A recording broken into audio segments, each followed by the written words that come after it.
बताओ केम के ये छे तो बाळकोનું જીવનનું ઉજ્જવળ ભવિષ્ય બની રહ્યું છે। આમ છે ને દાદા, મોટા બાળકો માટે એટલે કે તમારા દીકરા દીકરીઓ માટે મેં વંદન 200 કરતા વધારે કરાવ્યા છે, પણ આજે પહેલી વાર નાના દીકરા દીકરીઓ માટે તમને વંદનનો વિચાર આવ્યો એટલે તમને સૌથી પહેલા અભિનંદિત કરું। એકવાર જોરદાર તાળીઓથી બતાવો। કેમ કે કંપનીઓમાં પ્રોગ્રામ કરું, કોર્પોરેટમાં પ્રોગ્રામ કરું, પરિવારોમાં પ્રોગ્રામ કરું, મની ભગન બાપા, પણ ત્યાં બધા છે ને સમજદાર 15, 17, 20 વર્ષ પછીના બાળકો બેઠા હોય, માતા પિતાનું પૂજન કરતા હોય। દાદા એવું કીધું કે સુધારો વૃક્ષમાં ન થાય, સુધારો બીમાં થાય। આમાં કામ કર ભાઈ તો કામ થાય, અને એટલા માટે આજે આપણે અહીંયા કામ કરવું છે। અને એટલા માટે સ્પર્શ નામનો મારો એક પ્રોગ્રામ છે જેમાં શિક્ષણ, સંસ્કાર, લાગણી આ 3 વસ્તુ ઉપર કામ કરવાનો પ્રયત્ન કરું છું। પણ આજે મારે તમને બધાને માતા પિતાના વંદન થકી, માતા પિતાના પ્રેમ ભાવ થકી આપણા જીવનમાં કેવો બદલાવ થઈ શકે એના ઉપર થોડી વાતો કરવી છે। જેટલા પણ લોકો બેઠા છે, હું બોલ્યા કરું, તમે સાંભળ્યા કરો, પ્રોગ્રામ આપણે કરવો નથી।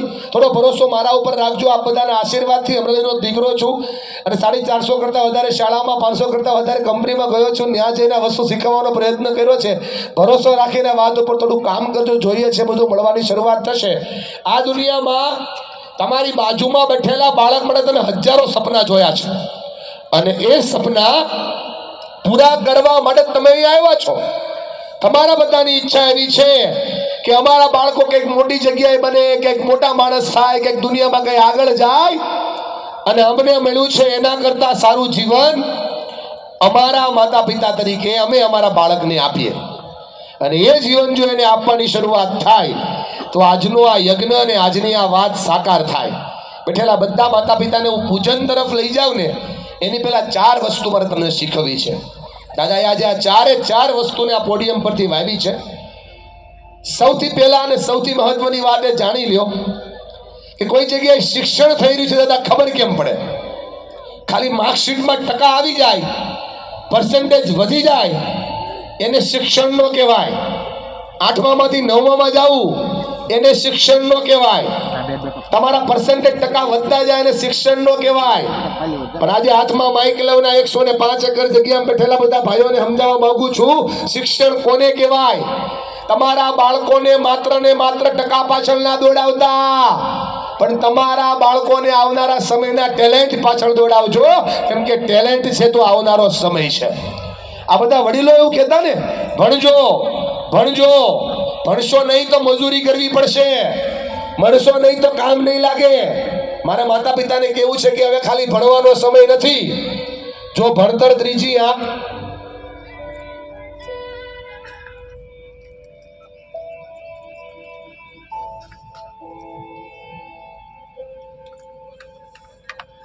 પાછળ કરી દેજો, બીજું કાંઈ નથી કરવાનું। ધન્યવાદ।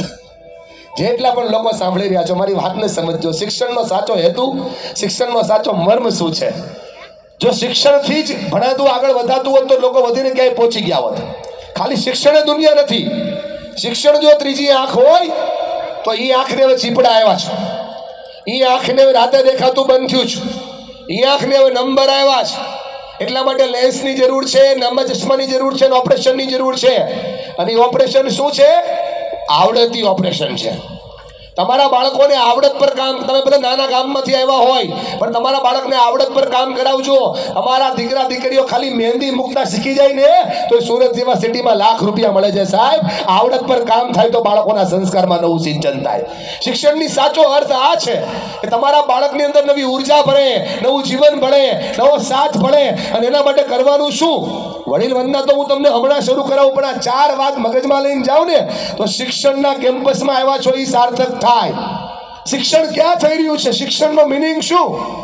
માત્ર ભણી ગણીને મોટા થવું એ શિક્ષણ નહીં, પણ શિક્ષણને 4 દીકરા છે: ભણતર, ગણતર, ઘડતર અને ચણતર। 6થા ધોરણમાં પાઠ આવે દાદા, 2 માર્ક્સમાં પૂછાય, સત્યમેવ જયતે, એને ભણતર કહેવાય। 2 માર્ક્સમાં પૂછાય, લખો એટલે 2 માર્ક્સ આવી જાય, ભણતર। દિનેશભાઈ, ભણતર પછી છોકરો જો સાચું બોલતો શીખે તો એને કહેવાય ગણતર। સાચું બોલતા બોલતા તકલીફ પડે, મુસીબત પડે, સમસ્યા પડે તોય એ સાચું બોલવાનું ચાલુ રાખવાનો પ્રયત્ન કરે તો એને કહેવાય ગણતર। અને તમારો બાજુમાં બેઠેલો દીકરો જો સાચું બોલતા શીખી જાય તો એને કહેવાય ચણતર।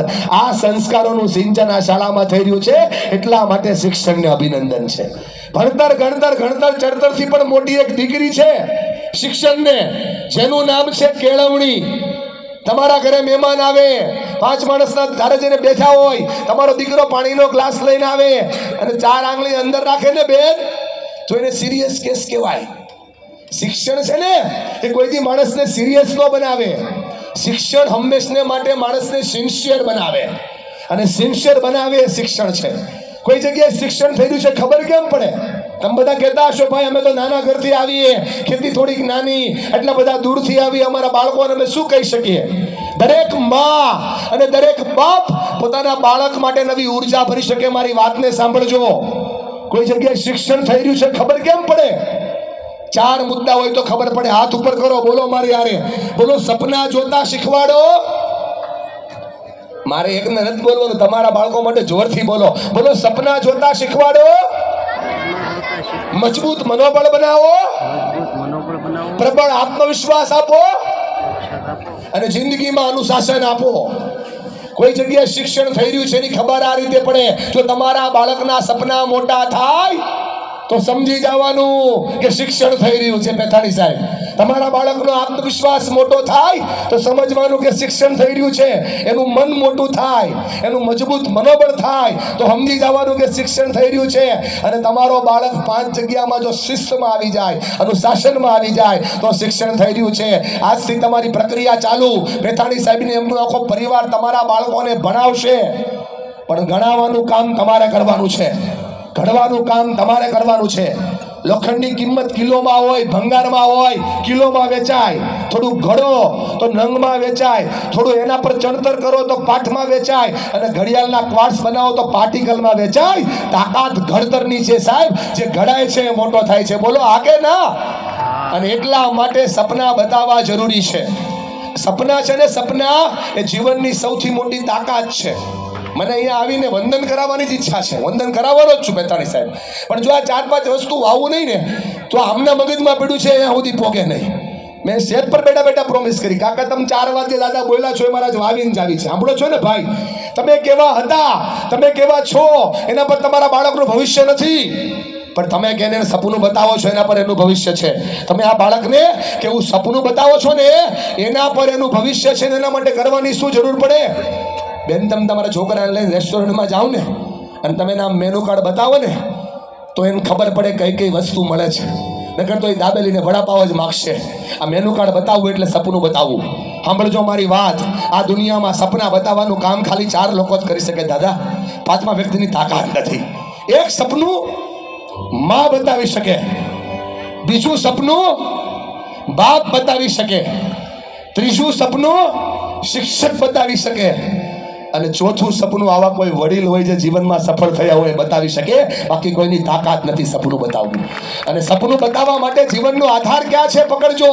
બેઠેલી બધી માને કહું છું, મારી જેટલી માં બેઠી છે, ભલે તમે આખો દિવસ ખેતી કરતા હોય, આખો દિવસ મજૂરી કરતા હોય, મોટું કામ કરતા હોય, પણ તમારી પાસે તાકાત છે, તમારી પાસે સંકલ્પ છે. તમે ધારો તો તમારા દીકરાની ઉર્જાને બદલી શકો. માણસ ધારે તો વાઘ મારે, પણ ધારે તો. આપણે આપણા બાળકોને સ્કૂલમાં મોકલ્યા એટલે હવે બધું પેથાણી સાહેબનું એમ ન હોય. આપણી જવાબદારી હોય, આપણો સંકલ્પ હોય, આપણા સપના હોય, અને એ સપના આપણે પૂરા કરવા પડે. સાહેબ ગજુભાઈ કહેતા કે એક માતા 100 શિક્ષકની ગરજ સારે, એક માતા 100 શિક્ષકની ગરજ સારે. પણ મને કહેવા દો, જો એક માતા એક બાળકના ઉછેરમાં એક ભૂલ કરે ને મારી વાલી બેન, તો 100 શિક્ષક ભેગા થઈને એ ભૂલને સુધારી ન શકે. તાકાત તારી છે. સપના જોવાની શરૂઆત તારે કરવાની છે. બોલો આગે ના. નાનકડા સપનાઓ બાળકને બતાવવાની શરૂઆત કરો. અને બેઠેલા બાળકોને પણ કહું છું, તમારી ઉંમર સમજદારની છે બેટા. ભલે તમે 8 વર્ષના છો, 10 વર્ષના છો, એક મોટું સપનું તમે સૌથી પહેલા જોવો. અને એ સપનું એ જોવો કે ગરીબ જન્મવું ને એ ગુનો નથી. ગરીબ જન્મવું એ ગુનો નથી, પણ માતા પિતા ગરીબ મરે તો આનાથી મીઠી બીજી કોઈ ભૂલે નથી. આ બાજુ બેઠેલા વ્યક્તિને મારે અમીર બનાવવો છે. આ સંકલ્પ થાય તો જીવન જીવવાની શરૂઆત થાય. બાળકને સપનું જોતા શીખવાડો સાહેબ. એક નાનકડા આમથા ઝૂંપડાની અંદર દરિયાની કાંઠે બેઠેલી એક માં 5 બાળકને ભોજન આપે છે. સાંભળજે માં, તારા જીવનનો પ્રશ્ન કર્યો છું. પાંચ બાળકને ભોજન આપે, સૌથી નાના બાળકને ભોજન પીરસ્યું. નાના બાળકે ભોજન ખાવાની શરૂઆત કરી. ચોખા હતા, ભાત હતા. એ ભાત પૂરા થયા એટલે માએ દીવો ઠારી નાખ્યો. જેવો માએ દીવો ઠાર્યો એટલે પેલા બાળકે, નાના બાળકે માને સવાલ પૂછ્યો, માતે દીવો કેમ ઠારી નાખ્યો? બોલે બા, જે કેરોસીન છે ને બેટા, એનાથી તું ભણી શકે એટલા માટે કાઢી નાખ્યો. આજે બેઠેલામાંથી કોઈની હાલ દાદા એવી નથી કે જો અંધારું થાય ને તો એ બાળક ભણી ન શકે. ચાચા સમજ રહ્યો ને મેરી બાત કો? કોઈની વ્યક્તિની હાલત એવી નથી કે ના ભણી શકે. પણ આ બહુ બુદ્ધિશાળી માં હતી, આ બહુ જ્ઞાનવંતી માં હતી. આ માને ખબર હતી કે બેટા, ઝૂંપડાના અંધકાર કરતા મારા જીવનનો અંધકાર બહુ મોટો છે. ડાર્કનેસ ઓફ માય લાઈફ, મારા જીવનનો અંધકાર બહુ મોટો છે. છોકરાએ માની સામે આંખમાં આંખ નાખી કીધું, માતાને લાગે છે કે હું તારા જીવનના અંધકારને દૂર કરી શકું? માતાને લાગે છે કે હું તારી લાઈફના અંધકારને દૂર કરી શકું? માતાને લાગે છે કે હું તારું કંઈક કામ કરી શકું? છોકરીની આંખમાં જોઈ, છોકરાની આંખમાં જોઈને માં બોલી, કરી શકે બેટા, તારથી થઈ શકે બેટા. છોકરાએ મુઠ્ઠી વાળી સાહેબ નક્કી કર્યું કે મારી માને ભરોસો હોય ને તો મારે બતાવવું છે. આપણે બોલીએ છીએ ને માતૃ દેવો ભવ, સાકાર કરીને બતાવવું. આ મુઠ્ઠી વાળીને કીધું થાય, બોલે થાય. આંખમાં આંખ નાખીને છોકરાએ મહેનત શરૂ કરી સાહેબ. ન્યૂઝપેપર વેચ્યા, આમ જોવો જે થઈ શકે બધા કામ કર્યા. અને રામેશ્વરથી શરૂ થયેલી યાત્રા છેક રાષ્ટ્રપતિ ભવન સુધી ગઈ. એ વ્યક્તિ એટલે ડોક્ટર એપીજે અબ્દુલ કલામ. આ તાકાત છે સપના જોવામાં. બતાવો સાહેબ, બતાવો. સપના બતાવો તો કામ થાય. તમારા બાળકને મોટા સપના બતાવવાનું કામ માં સિવાય કોઈ ના કરી શકે. ખાટલા પર એક છોકરી સૂતી છે. માનો આમ હાથ પકડો, મજબૂત મનોબળ કેમ આવે માથી બતાવું છું. માનો હાથ પકડીને માની આંખમાં આંખ નાખીને કહ્યું, માં હવે મારાથી નહીં થાય, માં હવે મારાથી નહીં થાય. બોલે શું? માં ડુંગરા ચડવાતા, પર્વતો ચડવાતા, મોટી મોટી જગ્યાએ જઈને લાઈફને એક્સપ્લોર કરવી હતી, પણ માં હવે મારાથી નહીં થાય. બોલે કેમ? બોલે માં પગ કપાઈ ગયા, કપાઈ ગયેલા પગેમાં પર્વત નો ચડાય, કપાઈ ગયેલા પગેમાં મોટી દુનિયા નો જોવાય. માએ હાથને મજબૂત કર્યો, આંખમાં આંખ રાખીને દીકરીને કીધું, બેટા કોણે કીધું? બેટા કોણે કીધું કે પગથી પર્વત ચડાય? પગથી પર્વત ના ચડાય, મજબૂત મનથી પર્વત ચડાય. મન જેના નબળા હોય રસ્તા ક્યાંય જડતા નથી.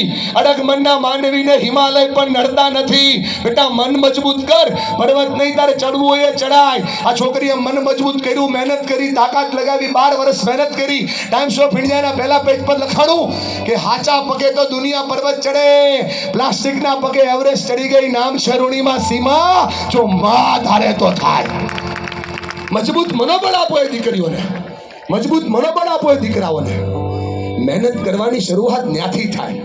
પ્રબળ આત્મવિશ્વાસ છે ને.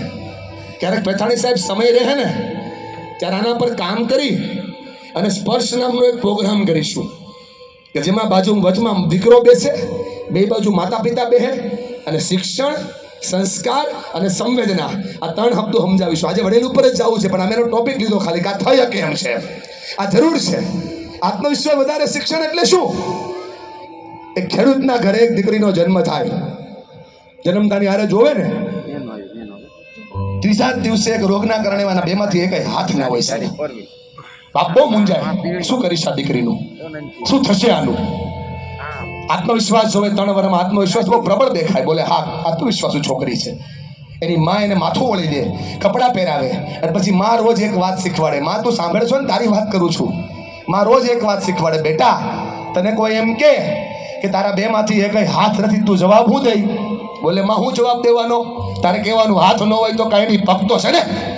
તારે કહેવાનું હાથ ન હોય તો કાંઈ નહીં, પગ તો છે ને. આ છોકરી 12 વર્ષ સુધી આના મતતી ગઈ, બોલતી ગઈ, હાથ ન હોય તો કાંઈ નહીં, પગ તો છે ને. હાથ ન હોય તો કાંઈ નહીં, પગ તો છે ને. હાથ ન હોય તો કાંઈ નહીં, પગ તો છે ને. 12 વર્ષમાં છોકરીએ જેટલા કામ આપણે હાથ વડે કરીએ ને રાજુભાઈ, એ બધા જ કામ આ દીકરી પગ અને મોઢા વડે કરવા લાગી. કોઈ એને કીધું બધું થાય પણ એક નો થાય. બોલે હું? બોલે તીર નો ચાલે ભાઈ, તીર નો ચાલે. આવીને મમ્મીને કીધું કે માં મારથી બધું થાય પણ એક કામ નહીં થાય. બોલે કયું? બોલે તીર ચલાવવાનું કામ નહીં થાય. માએ બોલી કે હા બેટા હાથ જોઈએ. છોકરીએ યાદ કરે, માં તું જ કહેતી હતી હાથ ન હોય તો કાંઈ નહીં. આજે મમ્મીઓ બોલીને ભક્તો છે ને એના માટે તાળી પાડો, કેમ કે એ મમ્મીઓને એની દીકરી દેખાઈ ગઈ, દીકરો દેખાઈ ગયો. ભક્તો છે ને, આ છોકરીએ 12 વર્ષ 13 વર્ષ મહેનત કરી, ગામ તાલુકો જિલ્લો શહેર રાજ્ય નહીં, ભારત નહીં, ઓલિમ્પિક સુધી ગઈ અને 3 ગોલ્ડ મેડલ અને 2 સિલ્વર મેડલ ભારત માટે લાવી. નામ છે શીતલ દેવી. આમ જોવો ને તો ખબર પડે, આ ફોટો જોવો તમને દેખાશે. હમણાં એને રાષ્ટ્રપતિજીએ અર્જુન એવોર્ડ આપ્યો. સાહેબ હાથ વગર તીર ચલાવે છે, મોઢાથી તીર ચલાવે, અને આપણે કહીએ અમારાથી નો થાય તો નો થાય. ભાઈ શિક્ષણનો પ્રયત્ન થોડો મોટો કરવો પડે. શિક્ષણ સાધના છે.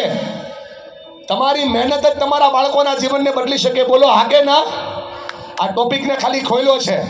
દાદા અનુકૂળતા આપશે, દાદા પરમેશ્વર આપશે. 3 કલાકના ઉપર વાત કરીશ, પણ આજે મારે વડીલ વંદના કરાવવાની છે, અને મારા માટે આ પહેલી વાર છે કે જેમાં હું બાળકોને વડીલ વંદના કરાવે. એટલે મારે આજે પરીક્ષા છે, પણ મારે કરાવી છે. એટલે તમારે બધાને હારે જોડાવવું છે. બધા જ લોકો જેટલા મને સાંભળી રહ્યા છે, બધા જ 2 આંખ બંધ કરો. એક ઊંડો શ્વાસ લો, અને ઊંડા શ્વાસ સાથે બધા જ પોતાની આંખ બંધ કરો. 2 હાથને ઉપર કરો. વાહ ભાઈ વાહ. 2 હાથને ઉપર કરી ઋગ્વેદની ઋચાઓ જે ફુગારીને ગઈ છે, 3 શ્લોકને આપણે બધા સાથે ગાવાનો પ્રયત્ન શરૂઆત કરીએ. અને એની પહેલા કુરુક્ષેત્રના મેદાનની અંદર ભગવાન કૃષ્ણએ જેમ અર્જુનને જીવન જીવવા માટે શંખનાદ કર્યો હતો, એવો શંખનાદ આપણે આપણા બાળકો માટે કરીએ અને વિનંતી કરીએ કે આજથી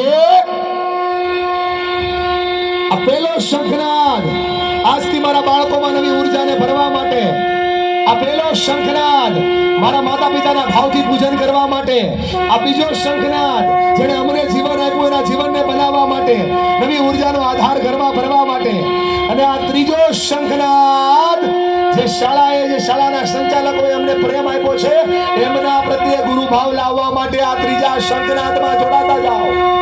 પૂરી ઉર્જાઓની હારે જોડાતા જાઓ, પૂરા ભાવની હારે જોડાતા જાઓ, જિંદગીના સ્વભાવની હારે જોડાતા જાઓ. બેટા જો ત્યાંથી સંકલ્પ કરતા જાઓ, અને મારી સાથે 2 હાથ ઉપર રાખીને ઉર્જા સાથે ઋગ્વેદની ઋચાઓને બોલવાની શરૂઆત કરીએ. બોલો મારી સાથે.